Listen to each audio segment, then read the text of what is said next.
ਵਾਹਿਗੁਰੂ ਵਾਹਿਗੁਰੂ ਵਾਹਿਗੁਰੂ ਵਾਹਿਗੁਰੂ ਵਾਹਿਗੁਰੂ ਵਾਹਿਗੁਰੂ ਵਾਹਿਗੁਰੂ।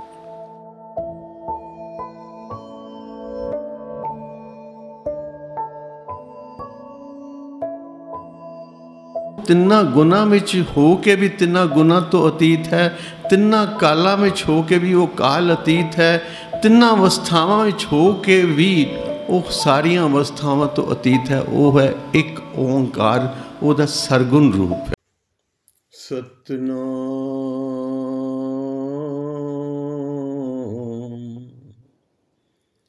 ਸਤਨਾਮ ਸ੍ਰੀ ਵਾਹਿਗੁਰੂ ਵਾਹਿਗੁਰੂ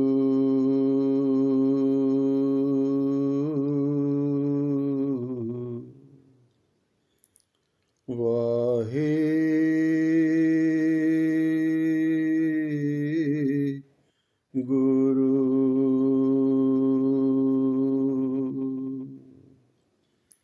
ਇੱਕ ਓਂਕਾਰ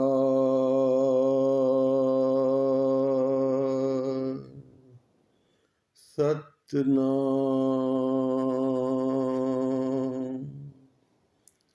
ਕਰਤਾ ਪੁਰਖ ਨਿਰਭਉ ਨਿਰਵੈਰ ਅਕਾਲ ਮੂਰਤ ਅਜੂਨੀ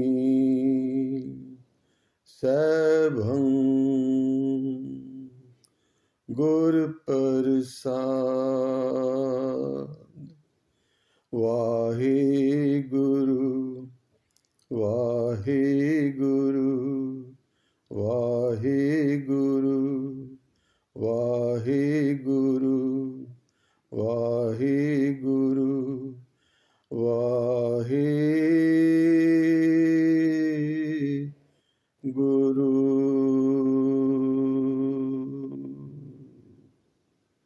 ਵਾਹਿਗੁਰੂ ਜੀ ਕਾ ਖਾਲਸਾ, ਵਾਹਿਗੁਰੂ ਜੀ ਕੀ ਫਤਿਹ। ਗੁਰੂ ਪਿਆਰੀ ਸਾਧ ਸੰਗਤ, ਆਓ ਜੋ ਕੁਝ ਰੋਜ਼ ਤੋਂ ਲੜੀਵਾਰ ਵਿਚਾਰ ਪਾਵਨ ਬਾਣੀ ਸ੍ਰੀ ਅਨੰਦ ਸਾਹਿਬ ਜੀ ਦੀ ਚੱਲ ਰਹੀ ਹੈ। ਹੁਣ ਤੱਕ 22 ਪੌੜੀਆਂ ਦੀ ਵਿਚਾਰ ਹੋ ਚੁੱਕੀ ਹੈ। ਅੱਜ 23ਵੀਂ ਪੌੜੀ ਤੋਂ ਵਿਚਾਰ ਆਰੰਭ ਕਰਾਂਗੇ। ਕੁੱਲ ਇਸ ਬਾਣੀ ਦੀਆਂ 40 ਪੌੜੀਆਂ ਹਨ। ਆਮ ਤੌਰ 'ਤੇ ਕਿਸੇ ਵੀ ਸਮਾਗਮ ਦੇ ਅੰਤ ਵਿੱਚ 6 ਪੌੜੀਆਂ ਆਨੰਦ ਸਾਹਿਬ ਦੀ ਬਾਣੀ ਦਾ ਜਾਪ ਕਰਨ ਦਾ ਜੋ ਮਰਿਆਦਾ ਵਡੇਰਿਆਂ ਨੇ ਬੰਨੀ ਹੈ, ਤੇ ਆਨੰਦ ਸਾਹਿਬ ਦਾ ਪਾਠ ਕਰਕੇ ਹੀ ਦੇਗ ਨੂੰ ਭੋਗ ਲੱਗਦਾ ਹੈ। ਪਹਿਲੀਆਂ 5 ਪੌੜੀਆਂ ਤੇ ਅੰਤਲੀ 40ਵੀਂ ਪੌੜੀ। ਪਰ ਨਿਤਨੇਮ ਵਿੱਚ ਸਾਰਾ ਹੀ 40 ਪੌੜੀਆਂ ਦਾ ਪਾਠ ਗੁਰੂ ਦੀ ਹਿਦਾਇਤ ਹੈ, ਕਰਨਾ ਹੈ। ਅੰਮ੍ਰਿਤ ਤਿਆਰ ਕਰਨ ਵੇਲੇ ਵੀ ਸੰਪੂਰਨ ਆਨੰਦ ਸਾਹਿਬ ਦਾ ਪਾਠ ਕੀਤਾ ਜਾਂਦਾ ਹੈ। ਆਓ 22ਵੀਂ ਪੌੜੀ ਤੋਂ ਵਿਚਾਰ 23ਵੀਂ ਪੌੜੀ ਤੋਂ ਵਿਚਾਰ ਆਰੰਭ ਕਰਾਂਗੇ। ਪਹਿਲਾ ਮੂਲ ਪਾਠ, ਫਿਰ ਜੈਸੀ ਜੈਸੀ ਮੇਰੇ ਸਤਿਗੁਰੂ ਜੀ ਬਖਸ਼ਿਸ਼ ਕਰਨਗੇ। ਬੜੀ ਮਨੋਹਰ ਬਾਣੀ ਹੈ। ਸਹਿਜੇ ਸਹਿਜੇ ਇੰਝ ਜਾਪਦਾ ਹੈ ਤੀਜੇ ਪਾਤਸ਼ਾਹ ਧੰਨ ਗੁਰੂ ਅਮਰਦਾਸ ਪਾਤਸ਼ਾਹ ਜੋ ਇਸ ਬਾਣੀ ਦੇ ਰਚయిਤਾ ਹਨ, ਉਹ ਉਂਗਲੀ ਪਕੜ ਕੇ ਗੁਰਸਿੱਖਾਂ ਨੂੰ ਆਨੰਦ ਅਵਸਥਾ ਵਿੱਚ ਪਹੁੰਚਾ ਰਹੇ ਹਨ।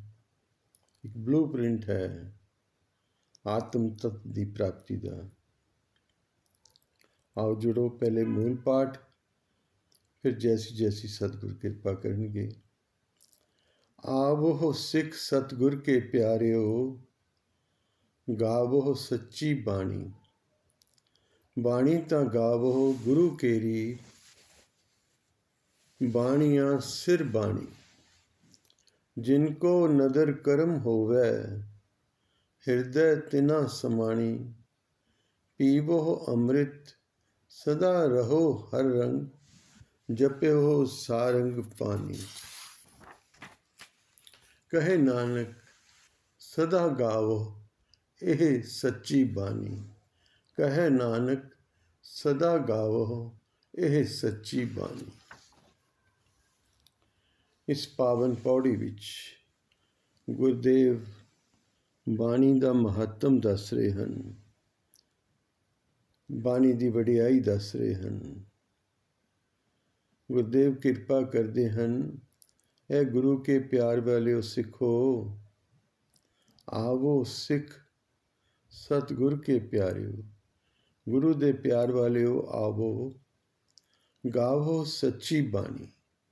है जो बाणी है जिसके प्रति गुरबाणी विच आया है, बाणी गुरु, गुरु है बाणी, विच बाणी अमृत सारे। गुरबाणी कहे सेवक जन मानै, पर तक गुरु निस्तारे। गुरुदेव बख्शिश करते हैं कि बाणी ही गुरु है, तो गुरु बाणी विच समाया है। बाणी गुरु, गुरु है बाणी, विच बाणी अमृत सारे। सारा ही ये बाणी अमृत भरपूर है। बड़ा आनंद है बाणी विच, डूब जाता है इंसान जे दिल लगा के पढ़े सुने विचारे। शब्द आंदा ना, चिम चिम बरसै अमृत धारा, मन पीवै सुन शब्द विचारा। ये जो मन टिकदा नहीं ना, जदों बाणी अमृत वेले जुड़ के गुरसिख पढ़दा है तो ਉਹਦੇ भाव अर्थ विच मन टिकांदा है, उस गुरु बाणी दी विचार करता है तो मानो अंदर दा इशनान हो रहा है।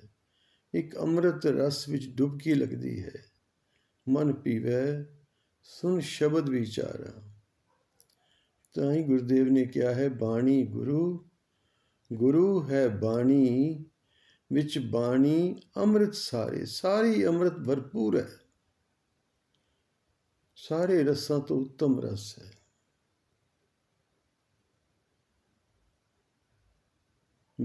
गुरबाणी कहे, पर शर्त की है, जो गुरु की बाणी कह रही है तो वो जो गुरसिख है उसनूं मन लए। तो जिहड़े मन लैंदे ने फिर उन्हां दी अवस्था जपजी साहब विच, क्योंकि बार बार जपजी साहब का जिक्र इस वास्ते आंदा है कि यह सिद्धांतक बाणी है। सारा गुरमत का सिद्धांत जपजी साहब विच है। गुरुदेव कहते ने, मने की गत कहे ना जाए। ਜਿਹੜੇ ਮੰਨ ਲੈਂਦੇ ਨੇ ਉਹਨਾਂ ਦੀ ਅਵਸਥਾ ਦਾ ਫਿਰ ਜ਼ਿਕਰ ਹੀ ਨਹੀਂ ਹੋ ਸਕਦਾ ਕਿ ਉਹ ਕਿਸ ਅਵਸਥਾ 'ਚ ਪਹੁੰਚ ਜਾਂਦੇ ਨੇ। ਜੇ ਕੋ ਕਹੇ ਪਿੱਛੇ ਪਛਤਾਏ, ਉਹ ਫਿਰ ਕਥਨੀ ਕਹਿਣੀ ਤੋਂ ਪਰੇ ਹੋ ਜਾਂਦੀ ਗੱਲ। ਜਿਹੜੇ ਮੰਨ ਲੈਂਦੇ ਨੇ ਫਿਰ ਉਹਨਾਂ ਦੀ ਅਵਸਥਾ ਦਾ ਜ਼ਿਕਰ ਨਹੀਂ ਹੋ ਸਕਦਾ। ਤੇ ਜੇ ਕੋ ਕਹੇ ਪਿੱਛੇ ਪਛਤਾਏ, ਜਿਹੜਾ ਕੁਝ ਕਹਿਣ ਦਾ ਯਤਨ ਵੀ ਕਰਦਾ ਹੈ ਤੇ ਉਹਦੇ ਮਨ 'ਚ ਪਿੱਛੋਂ ਪਛਤਾਵਾ ਰਹਿ ਜਾਂਦਾ ਵੀ ਪੂਰੀ ਤਰ੍ਹਾਂ ਤੇ ਮੈਂ ਉਹਨਾਂ ਦੀ ਅਵਸਥਾ ਦਾ ਬਿਆਨ ਕਰ ਹੀ ਨਹੀਂ ਸਕਿਆ, ਕਿਉਂਕਿ ਉਹ ਅਵਸਥਾ ਅਕਥ ਹੈ। ਕਾਗਦ ਕਲਮ ਨਾ ਲਿਖਨ ਹਾਰ, ਮਨੇ ਕਾ ਬਹਿ ਕਰਨ ਵਿਚਾਰ।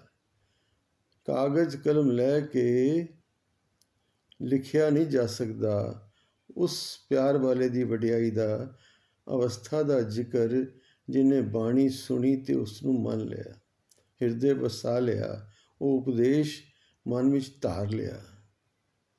कागद कलम ना लिखन हार, मने का वह करन विचार। ऐसा नाम निरंजन होए, जे को मन जाने मन कोय। जिन्हें मन विच गुरु के उपदेश नूं धारण कर लिया, उस नाम नाल लीनता पा लई, वो फिर माया दी ਅਵਸਥਾ ਤੋਂ ਉੱਚੇ ਲੰਘ ਗਿਆ। ਨਿਰੰਜਨ ਅੰਜਨ ਭਾਵ ਮਾਇਆ, ਉਹ ਫਿਰ ਮਾਇਆ ਤੋਂ ਉੱਤੇ ਪਹੁੰਚ ਗਿਆ। ਐਸਾ ਨਾਮ ਨਿਰੰਜਨ ਹੋਏ, ਜੇ ਕੋ ਮਨ ਜਾਣੇ ਮਨ ਕੋਏ। ਪਾਤਸ਼ਾਹ ਬਖਸ਼ਿਸ਼ ਕਰਦੇ ਹਨ, ਬਾਣੀ ਗੁਰੂ, ਗੁਰੂ ਹੈ ਬਾਣੀ, ਵਿੱਚ ਬਾਣੀ ਅੰਮ੍ਰਿਤ ਸਾਰੇ। ਗੁਰਬਾਣੀ ਕਹੈ ਸੇਵਕ ਜਨ ਮਾਨੈ, ਪਰ ਤਖ ਗੁਰੂ ਨਿਸਤਾਰੇ। ਜੋ ਬਾਣੀ ਕਹਿ ਰਹੀ ਹੈ ਉਸ ਨੂੰ ਵਿਚਾਰ ਕੇ ਜੀਵਨ ਵਿੱਚ ਧਾਰਨ ਕਰ ਲਈਏ, ਤੇ ਇੰਝ ਸਮਝੋ ਪ੍ਰਤੱਖ ਹੋ ਕੇ ਗੁਰੂ ਸਾਨੂੰ ਇਸ ਭਵਜਲ ਸਾਗਰ ਤੋਂ, ਇਸ ਕਲਾ ਕਲੇਸ਼ ਤੋਂ, ਇਸ ਕਾਲ ਚੱਕਰ ਤੋਂ ਬਾਹਰ ਕੱਢ ਲਏਗਾ।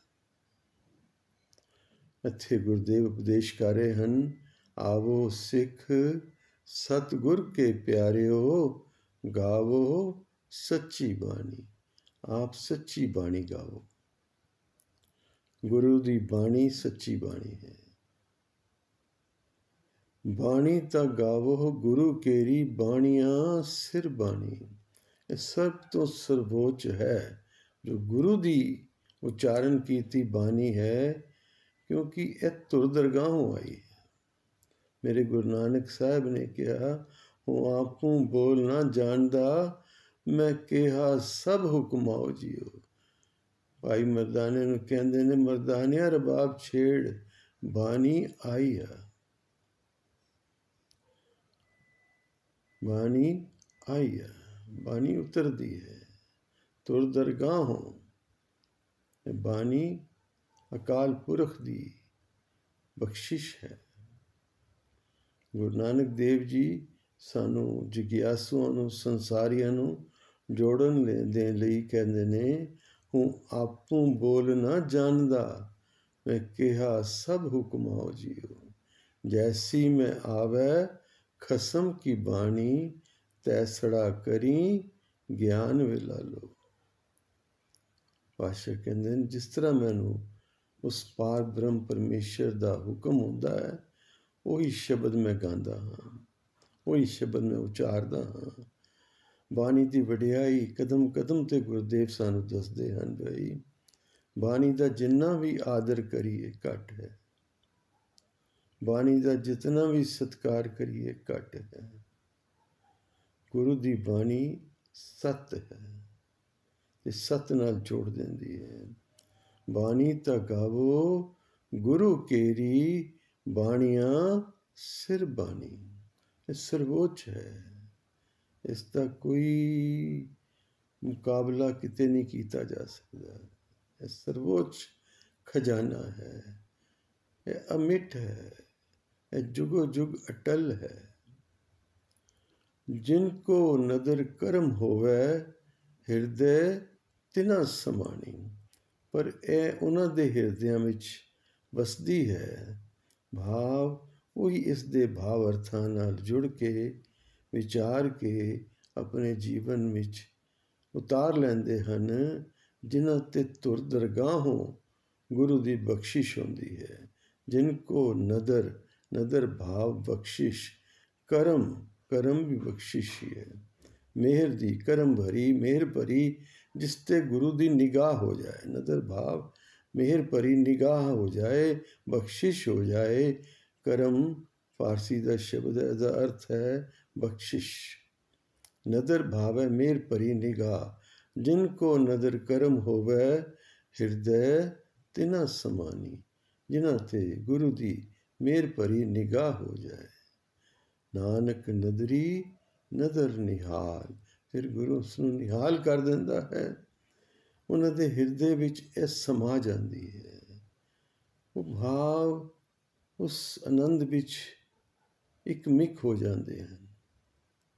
ਉਸ ਆਨੰਦ ਨੂੰ, ਸਰਵੋੱਚ ਅਵਸਥਾ ਨੂੰ ਪਾ ਲੈਂਦੇ ਹਨ। ਪੀਵੋ ਅੰਮ੍ਰਿਤ, ਸਾਨੂੰ ਵੀ ਉਪਦੇਸ਼ ਕਰ ਰਹੇ ਨੇ ਗੁਰਦੇਵ।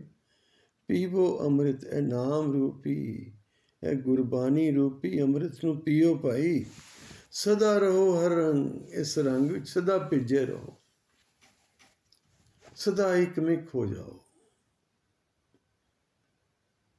ਰੰਗ ਚੜ ਜਾਏ ਇੱਕ ਵਾਰੀ, लाल रंग तिसको लगा जिसके बड़ भागा। लाल रंग भाव प्रेम रंग। ਇਹ ਬਾਣੀ ਦਾ ਪ੍ਰੇਮ ਰੰਗ ਜਿਸ ਨੂੰ ਲੱਗ ਗਿਆ ਉਹਦੇ ਬੜੇ ਵੱਡੇ ਭਾਗ ਹਨ। ਪੀਵੋ ਅੰਮ੍ਰਿਤ ਸਦਾ ਰਹੋ ਹਰ ਰੰਗ, ਜਪਿਓ ਸਾਰੰਗ ਪਾਣੀ। ਸਾਰੰਗ ਪਾਣੀ ਤੋਂ ਭਾਵ ਹੈ ਉਹ ਅਕਾਲ ਪੁਰਖ ਵਾਹਿਗੁਰੂ, ਉਹ ਪਾਰ ਬ੍ਰਹਮ ਪਰਮੇਸ਼ਰ। ਇਸ ਅੰਮ੍ਰਿਤ ਨਾਮ ਰੂਪੀ ਬਾਣੀ ਨੂੰ ਜਪ ਕੇ, ਇਸ ਸ਼ੁਭ ਉਪਦੇਸ਼ ਨੂੰ ਜਪ ਕੇ, ਉਸ ਵਿੱਚ ਇੱਕ ਮਿਕ ਹੋ ਕੇ ਜਦੋਂ ਉਸ ਪਰਮੇਸ਼ਰ ਦਾ ਧਿਆਨਾ ਕਰਾਂਗੇ ਤੇ ਫਿਰ ਮਿਲ ਜਾਏਗਾ ਪਰਮਾਤਮਾ। ਪੀਵੋ ਅੰਮ੍ਰਿਤ ਸਦਾ ਰਹੋ ਹਰ ਰੰਗ, ਜਪਿਓ ਸਾਰੰਗ ਪਾਣੀ। ਕਹੇ ਨਾਨਕ ਸਦਾ ਗਾਵੋ ਇਹ ਸੱਚੀ ਬਾਣੀ। ਸਦਾ ਹੀ ਉਸ ਪਾਰ ਬ੍ਰਹਮ ਪਰਮੇਸ਼ਰ ਦੇ ਗੁਣ ਗਾਉਂਦੇ ਹੋਏ, ਇਹ ਜੋ ਸੱਚੀ ਬਾਣੀ ਹੈ, ਗੁਰੂ ਦੀ ਬਾਣੀ ਹੈ, ਗੁਰੂ ਉਪਦੇਸ਼ ਹੈ, ਧੰਨ ਗੁਰੂ ਗ੍ਰੰਥ ਸਾਹਿਬ ਦੀ ਬਾਣੀ, ਇਸ ਨੂੰ ਸਦਾ ਹਿਰਦੇ ਵਸਾਓ। ਇਸ ਦੇ ਭਾਵਾਂ ਨੂੰ ਸਮਝਣ ਦਾ ਯਤਨ ਕਰੋ। ਇਸ ਨਾਲ ਇੱਕ ਮਿਕ ਹੋ ਜਾਓ। ਸਦਾ ਗਾਵੋ ਇਹ ਸੱਚੀ ਬਾਣੀ। ਉਸ ਦੇ ਭਾਵਾਂ ਵਿੱਚ, ਭਾਵ ਅਰਥਾਂ ਵਿੱਚ ਇੱਕ ਮਿਕ ਹੋ ਜਾਣਾ ਸਦਾ ਹੀ ਉਸ ਦਾ ਗਾਣਾ ਹੈ। ਅੰਦਰ ਇੱਕ ਆਨੰਦ ਵੱਜ ਜਾਂਦਾ ਹੈ। ਸੰਸਾਰ ਵਿੱਚ ਵਿਚਰਦਿਆਂ ਵੀ ਸੰਸਾਰ ਤੋਂ ਉਪਰਾਮ ਹੋ ਜਾਂਦਾ ਹੈ ਇਨਸਾਨ। ਪਰ ਸੱਚਾਈ ਹੈ ਪਿਆਰੀ ਸਾਧ ਸੰਗਤ, ਅਸੀਂ ਜੀਵਨ ਵਿੱਚ ਕੀ ਪਾਲਦੇ ਹਾਂ? ਜੇ ਜ਼ਿਆਦਾ ਬਰੀਕੀ ਵਿੱਚ ਜਾਈਏ, ਸਾਡੇ ਮਨ ਨੂੰ ਕੀ ਚਾਹੀਦਾ ਹੈ?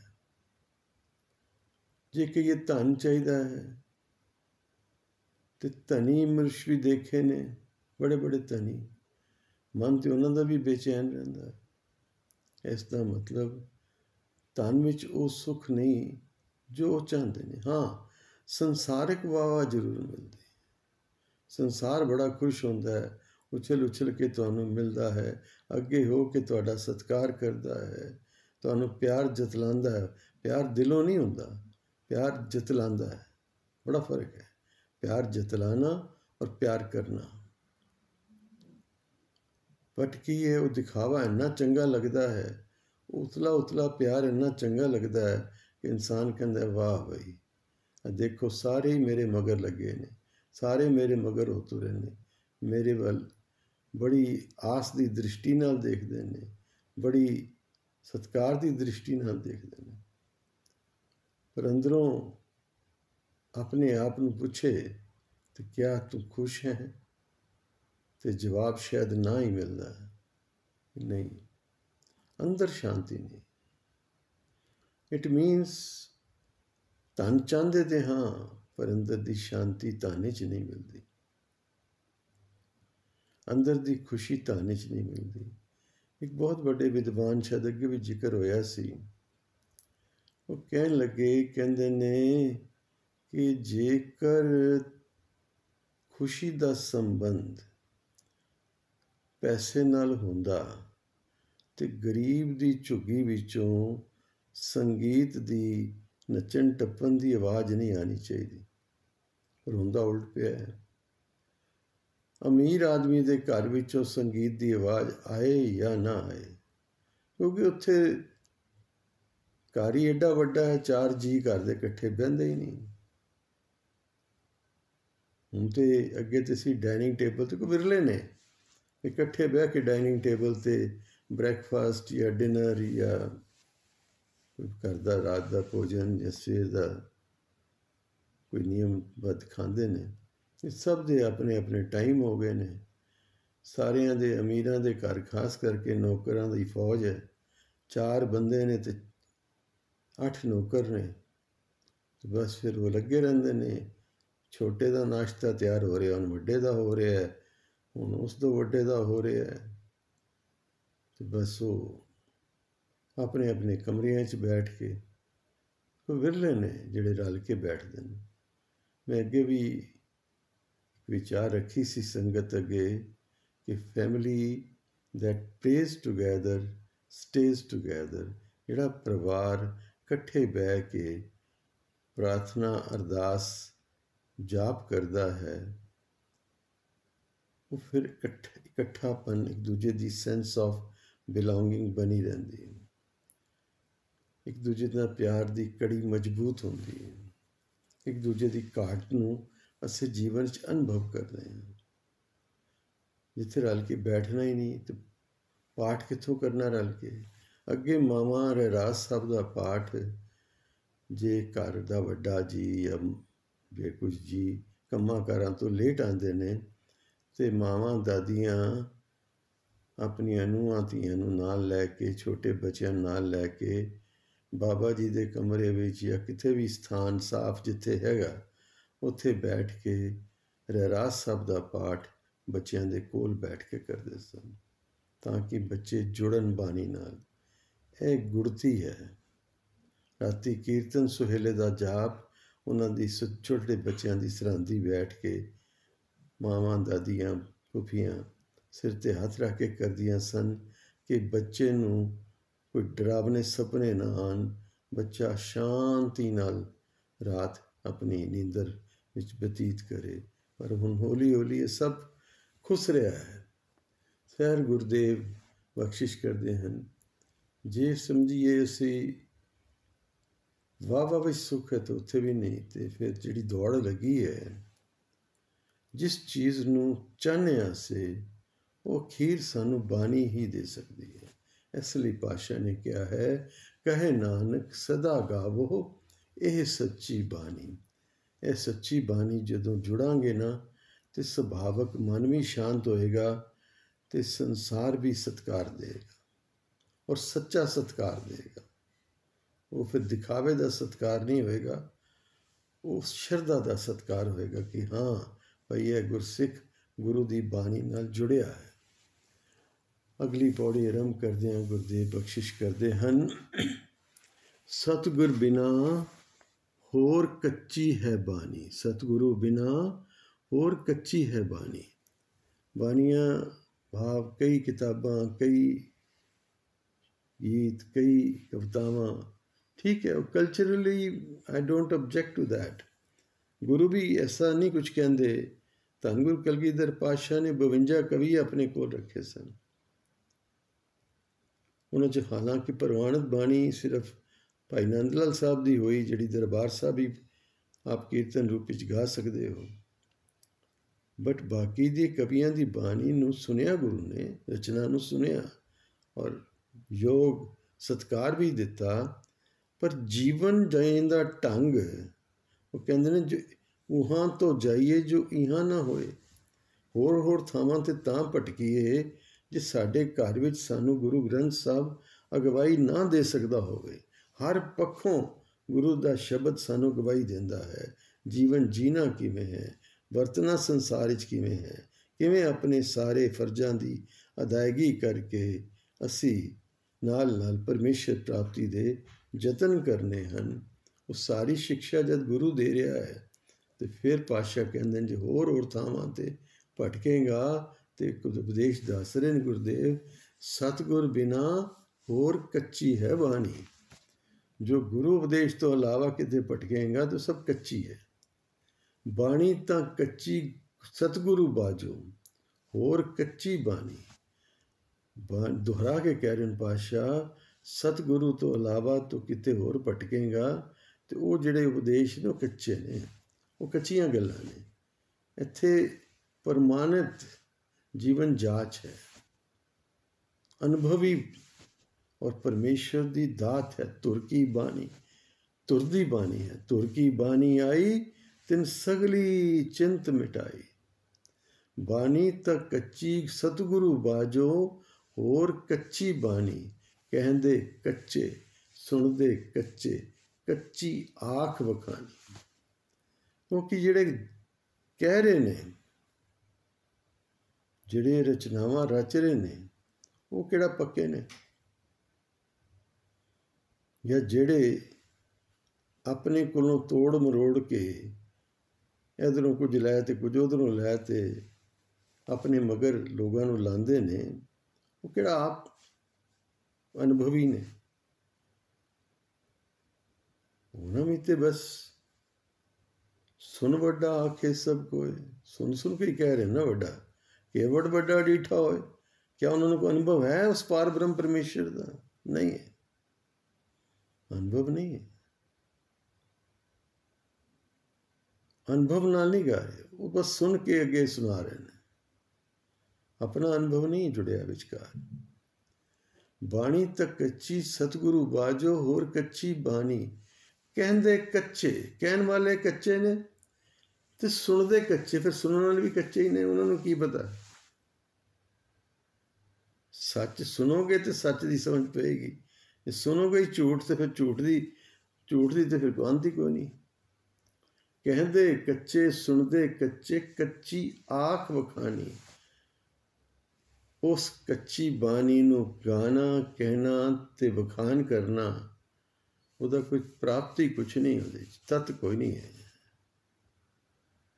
कि कन रस है बस, फिर अनुभव नहीं है। हर हर नित करे रसना, कहया कशु न जानी। वो फिर इधरों उधरों मंत्र लैके जपना शुरू करते ने, ना कोई अग्गा पता है ना कोई पिछा पता है, बस हर हर नित करे रसना। हरी हरी कहते रहे ने, पर हरी किनू कौन है हरी? अनुभव भी तो होवे नाल ना।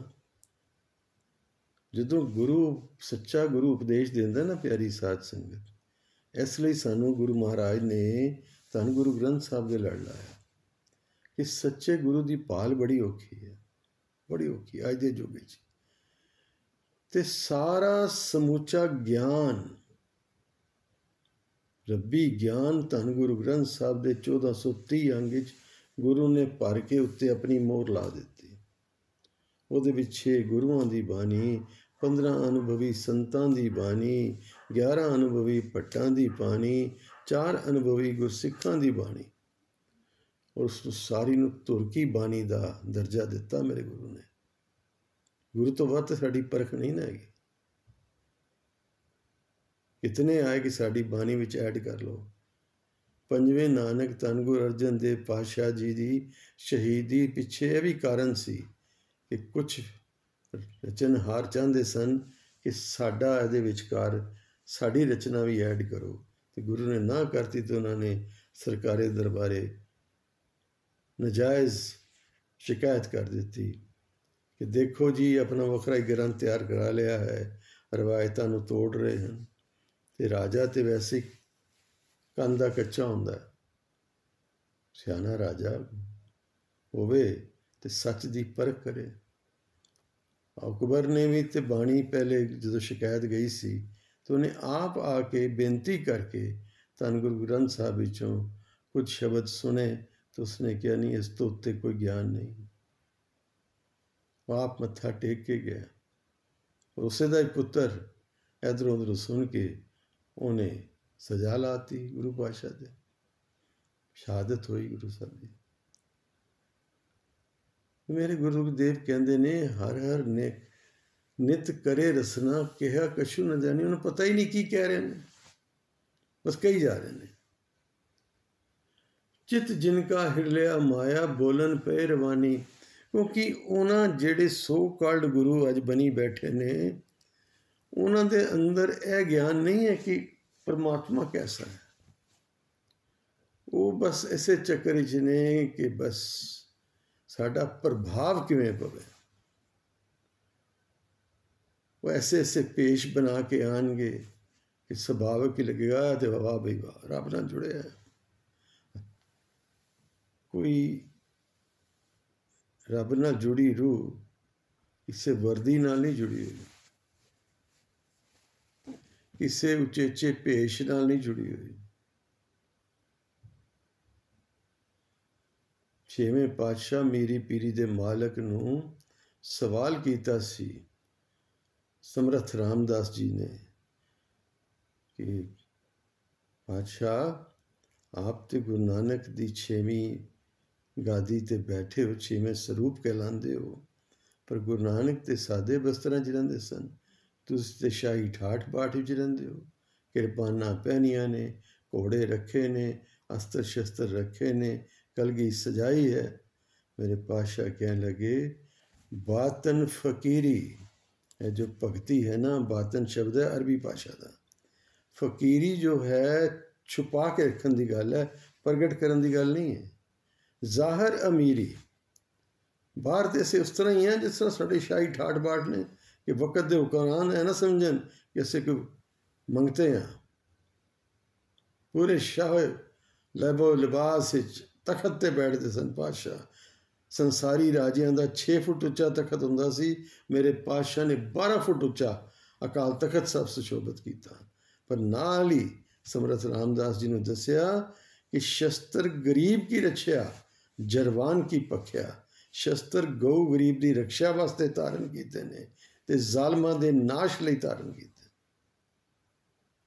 ਗੁਰੂ ਨਾਨਕ ਸਾਹਿਬ ਨੇ ਮਾਇਆ ਤਿਆਗੀ, ਸੰਸਾਰ ਨਹੀਂ ਤਿਆਗਿਆ।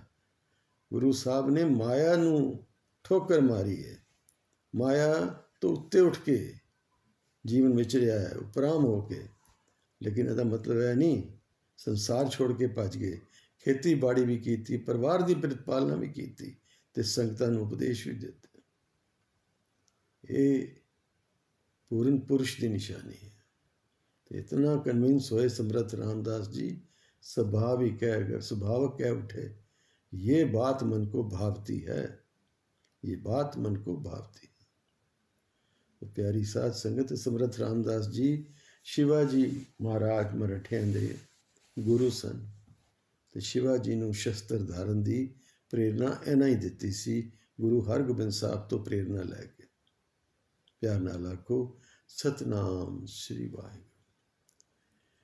ਚਿਤ ਜਿਨ ਕਾ ਹਿਰਲਿਆ ਮਾਇਆ ਬੋਲਨ ਪਏ ਰਵਾਨੀ, ਤੇ ਜਿਨ੍ਹਾਂ ਨੇ ਮਾਇਆ ਦੇ ਅਧੀਨ ਹੋ ਗਏ, ਮਾਇਆ ਦੇ ਚਮਕ ਵਿੱਚ ਡੁੱਬ ਗਏ, ਉਹ ਤੇ ਬਸ ਐਵੇਂ ਨਾਮਾਤਰੀ ਹਰੀ ਹਰੀ ਕਹਿ ਰਹੇ ਨੇ ਜਾਂ ਜੋ ਵੀ ਜਪ ਰਹੇ ਨੇ। ਉਹਨਾਂ ਨੂੰ ਅੰਦਰੋਂ ਤੇ ਕੋਈ ਲਗਾਵ ਨਹੀਂ, ਅੰਦਰੋਂ ਤੇ ਧਿਆਨ ਮਾਇਆ ਵਿੱਚ ਹੈ ਕਿ ਮੇਰੇ ਪਿੱਛੇ ਚੇਲੇ ਚਪਾਟੇ ਕਿੰਨੇ ਹੋ ਗਏ ਨੇ, ਤੇ ਮੇਰੇ ਪਿੱਛੇ ਫੌਜ ਕਿੰਨੀ ਤਿਆਰ ਹੋ ਗਈ ਹੈ, ਤੇ ਮੇਰੀ ਚੜ੍ਹਤ ਕਿੰਨੀ ਆ ਰਹੀ ਹੈ, ਤੇ ਹੁਣ ਮੈਂ ਇਹ ਕਰ ਲਾਂ ਤੇ ਹੁਣ ਮੈਂ ਉਹ ਕਰ ਲਾਂ। ਵੱਖ ਵੱਖ ਭੇਖ ਬਣਾ ਕੇ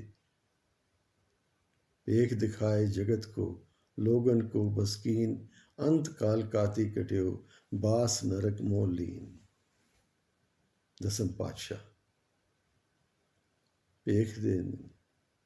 ਭੇਖ ਦਾ ਨਾਂ ਫਕੀਰੀ ਨਹੀਂ ਹੈ। ਫਕੀਰ ਦਾ ਕੋਈ ਪੇਸ਼ ਨਹੀਂ ਹੁੰਦਾ, ਫਕੀਰ ਦਾ ਕੋਈ ਐਸਾ ਨਹੀਂ ਹੁੰਦਾ ਕਿ ਵੀ ਵੱਖਰਾ ਨਜ਼ਰ ਆ ਜਾਏ। ਫਕੀਰ ਤੇ ਸਹਿਜ ਅਵਸਥਾ ਹੈ। ਰੰਗ ਹੱਸੇ ਰੰਗ ਰੋਵੇ ਚੁੱਪ ਵੀ ਕਰ ਜਾਏ, ਪਰਵਾਹ ਨਾਹੀਂ ਕਿਸੇ ਕੇਰੀ ਬਾਜ ਸੱਚੇ ਨਾਏ। ਇੱਕ ਪਰਮੇਸ਼ਵਰ ਦੀ ਟੇਕ ਹੈ, ਬਾਕੀ ਕਿਸੇ ਦੀ ਕੋਈ ਪਰਵਾਹ ਨਹੀਂ। ਮੇਰੇ ਪਾਤਸ਼ਾਹ ਕਿਰਪਾ ਕਰਦੇ ਹਨ। ਚਿਤ ਜਿਨ ਕਾ ਹਿਰਲਿਆ ਮਾਇਆ ਬੋਲਨ ਪਏ ਰਵਾਨੀ, ਕਹੇ ਨਾਨਕ ਸਤਿਗੁਰ ਵਾਜੋ ਹੋਰ ਕੱਚੀ ਬਾਣੀ। ਇੱਕ ਵਾਰੀ ਫੇਰ ਦੁਹਰਾ ਕੇ ਮੇਰੇ ਗੁਰਦੇਵ ਬਖਸ਼ਿਸ਼ ਕਰ ਰਹੇ ਹਨ। ਕਹੇ ਨਾਨਕ, ਪੰਜਵੇਂ ਨਾਨਕ, ਤੀਜੇ ਨਾਨਕ ਕਹਿ ਰਹੇ ਨੇ। ਤੀਜੇ ਰੂਪ ਵਿੱਚ ਨਾਨਕ ਦੇ ਗਾਦੀ ਤੇ ਸੁਸ਼ੋਭਤ ਧੰਨ ਗੁਰੂ ਅਮਰਦਾਸ ਪਾਤਸ਼ਾਹ। ਪਦਾ ਸਭ ਗੁਰੂਆਂ ਨੇ ਨਾਨਕ ਹੀ ਯੂਜ਼ ਕੀਤਾ ਹੈ। ਕਹੇ ਨਾਨਕ ਸਤਿਗੁਰੂ ਬਾਜੋ ਹੋਰ ਕੱਚੀ ਬਾਣੀ। ਸਤਿਗੁਰ ਤੋਂ ਇਲਾਵਾ ਜੋ ਸਤਿਗੁਰ ਉਪਦੇਸ਼ ਦਿੰਦਾ ਹੈ ਉਹੀ ਸੱਚਾ ਉਪਦੇਸ਼ ਹੈ। ਜੋ ਧੰਨ ਗੁਰੂ ਗ੍ਰੰਥ ਸਾਹਿਬ ਦੀ ਬਾਣੀ ਕਹਿ ਰਹੀ ਹੈ ਉਹੀ ਸੱਚੀ ਬਾਣੀ ਹੈ, ਉਹੀ ਸੱਚਾ ਉਪਦੇਸ਼ ਹੈ, ਜਿਹਦੇ ਬਾਰੇ ਇਲਾਵਾ ਹੋਰ ਕੁਛ ਵੀ ਕਿਤੇ ਜਾਣ ਦੀ ਲੋੜ ਹੀ ਨਹੀਂ। ਧੰਨ ਗੁਰੂ ਗ੍ਰੰਥ ਸਾਹਿਬ ਵਿੱਚ ਜੀਵਨ ਮਾਂ ਜਾਚ ਦੀ ਸਾਰੇ ਢੰਗ ਨੇ। ਸੰਸਾਰ ਭਰ ਦਾ ਗਿਆਨ ਨਿਚੋੜ ਕੇ ਮੇਰੇ ਗੁਰਦੇਵ ਨੇ ਇਸ ਵਿੱਚ ਭਰਿਆ ਹੈ। ਸੋ ਆਓ ਲੋੜ ਹੈ ਇਸ ਗਿਆਨ ਨਾਲ ਜੁੜਨ ਦੀ, ਇਸ ਨੂੰ ਸਮਝਣ ਦੀ, ਇਸ ਨੂੰ ਵਿਚਾਰਨ ਦੀ ਅਤੇ ਆਪਣੇ ਜੀਵਨ ਨੂੰ ਸਵਾਰਨ ਦੀ। ਤਾਂ ਹੀ ਜੀਵਨ ਦਾ ਮਕਸਦ ਗੋਬਿੰਦ ਮਿਲਨ ਕੀ ਇਹ ਤੇਰੀ ਬਰੀਆ। ਤਾਂ ਹੀ ਗੁਰੂ ਦੀ ਪ੍ਰਾਪਤੀ, ਪਾਰ ਬ੍ਰਹਮ ਪਰਮੇਸ਼ਰ ਦੀ ਪ੍ਰਾਪਤੀ ਗੁਰੂ ਦੁਆਰਾ ਹੋਏਗੀ। ਮੇਰੇ ਪਾਤਸ਼ਾਹ ਬਖਸ਼ਿਸ਼ ਕਰਦੇ ਹਨ। ਕਹੇ ਨਾਨਕ ਸਤਿਗੁਰੂ ਬਾਜੋ ਹੋਰ ਕੱਚੀ ਬਾਣੀ। ਸਤਿਗੁਰੂ ਤੋਂ ਇਲਾਵਾ ਹੋਰ ਜਿਹੜੀਆਂ ਬਾਣੀਆਂ ਨੇ ਉਹ ਕੱਚੀਆਂ ਨੇ। ਅਤੇ ਉਹਦੇ ਬਾਰੇ ਕਹਿ ਆਏ ਨੇ ਗੁਰਦੇਵ, ਕਹਿੰਦੇ ਕੱਚੇ ਸੁਣਦੇ ਕੱਚੇ, ਕੱਚੀ ਆਖ ਵਖਾਨੀ। ਅੱਜ ਇਤਨੀ ਹੀ ਸੇਵਾ ਪ੍ਰਵਾਨ ਕਰਨੀ ਪਿਆਰੀ ਸਾਧ ਸੰਗਤ। ਬਾਣੀ ਅਗਾਧ ਬੋਧ ਹੈ, ਬਾਣੀ ਪੜ੍ਹਦਿਆਂ ਵਿਚਾਰਦਿਆਂ ਅਨੇਕ ਭੁੱਲਾਂ ਹੋ ਜਾਂਦੀਆਂ। ਆਪ ਸੰਗਤ ਰੂਪ ਹੋ, ਗੁਰੂ ਰੂਪ ਹੋ, ਭੁੱਲਾਂ ਬਖਸ਼ ਦੇਣੀਆਂ। ਸਤਿਗੁਰ ਪਾਤਸ਼ਾਹ ਰਹਿਮਤ ਕਰਨ। ਬਾਣੀ ਦੀ ਸੋਝੀ, ਬਾਣੀ ਦਾ ਗਿਆਨ, ਬਾਣੀ ਦਾ ਪ੍ਰਕਾਸ਼ ਪੜ੍ਹਦਿਆਂ ਸੁਣਦਿਆਂ ਦੇ ਹਿਰਦਿਆਂ ਵਿੱਚ ਕਰ ਦੇਣ। ਬਾਣੀ ਦੇ ਭਾਵ ਪੜ੍ਹਦਿਆਂ ਸੁਣਦਿਆਂ ਦੇ ਹਿਰਦਿਆਂ ਵਿੱਚ ਵਸਾ ਦੇਣ। ਅਸੀਸ ਰੂਪੀ ਫਤਿਹ ਗਜਾਓ ਜੀ। ਵਾਹਿਗੁਰੂ ਜੀ ਕਾ ਖਾਲਸਾ, ਵਾਹਿਗੁਰੂ ਜੀ ਕੀ ਫਤਿਹ।